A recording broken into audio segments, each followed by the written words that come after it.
Happy 400th anniversary, Castle Rockers. Apologies on getting this video out a bit later than usual and for me blazing through this episode. My schedule has been completely bonkers this week, and wow, this episode has completely thrown the show on its head. So let's not waste any time and get right into it, and at the end I'll go over my thoughts on the hooded figure, which, if you've seen season 1, is a huge twist. We are in New Jerusalem in the year 1619, a French colony which has been hit with hard times. Augustine, the town priest who in present day has taken over the body of Ace Merrill, conducts a service for a young girl who has died. He's interrupted by amity, amity coming from the French word for friendship. Amity, as you know, means friendship. I also want to quickly mention that we see her drawing with charcoal, something that is mimicked throughout the episode, and one of Dale Lacey from season 1's favorite ways to draw. You might also remember amity from season 1, when Henry Deaver ventures into the Tinny?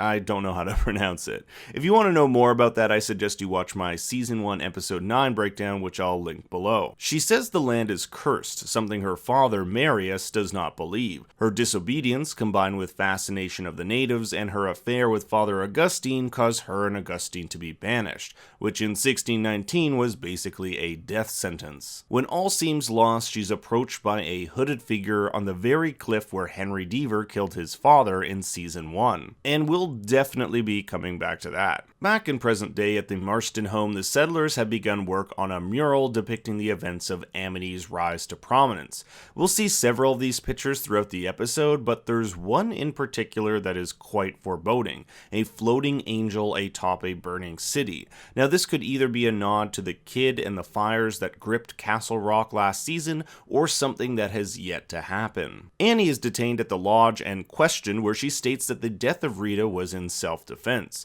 She wants to make sure her sister, Joy, doesn't go down for what happened. We get this shot of Pop holding some bullets over this ledger. We know Pop loans money, and it's interesting to see the Church of the Incarnation here. Maybe they needed some cash for the Marston home and that swell new statue. Pop goes back to Shawshank, and it's just amazing to see Tim Robbins return back to the prison he escaped from. You'll notice some familiar set pieces here, like this hallway and the visitation room, which were seen in season 1. Pop is here to see his brother-in-law, John, who killed his sister Brenda, leaving him with 2 kids, Ace and Chris, to take care of. With Pop having a few weeks to live, he's come to forgive John, but learns that Ace, who hadn't seen John in over 2 decades, visited him. It's only when he interrogates Jimmy, one of the prison guards, that he finds out Ace wanted into Dale Lacey's cage where he kept the kid in season 1.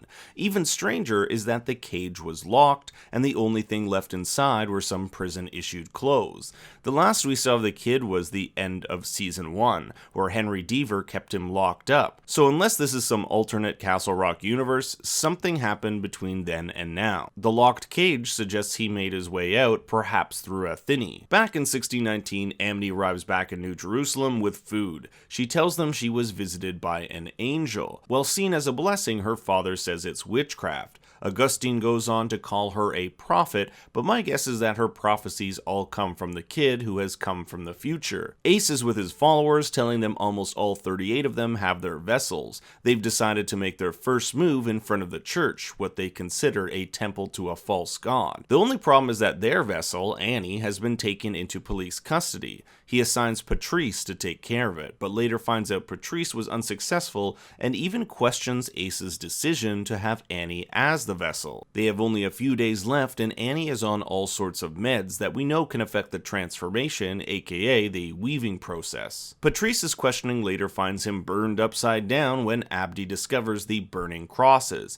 Also interesting to note that the crosses are upside down, which usually indicates the opposite of God. Back in 1619, the supposed angel, of which they now have a carving of and worship, has asked of them something terrible: to sacrifice themselves to be reborn 400 years later in order to, quote, conquer the new world. This process involves them constructing coffins, eating beetles, and slitting their throats, hence the bloody knife we saw Amity hold in season 1. These scarab beetles symbolize immortality and resurrection and were heavily used in Egyptians in funerary art. The last two to die are Amity and Augustine. She tells him he'll be the first to resurrect and she the last, and tasks him with finding the angel, which is why he was likely searching at Shawshank. But there's another angel we know of, the Ravening Angel. Is that the kid, Annie, Joy? We'll have to keep these possibilities open. Our final scene finds Ace unveiling the statue of the kid, which seemingly hypnotizes everyone who beholds it.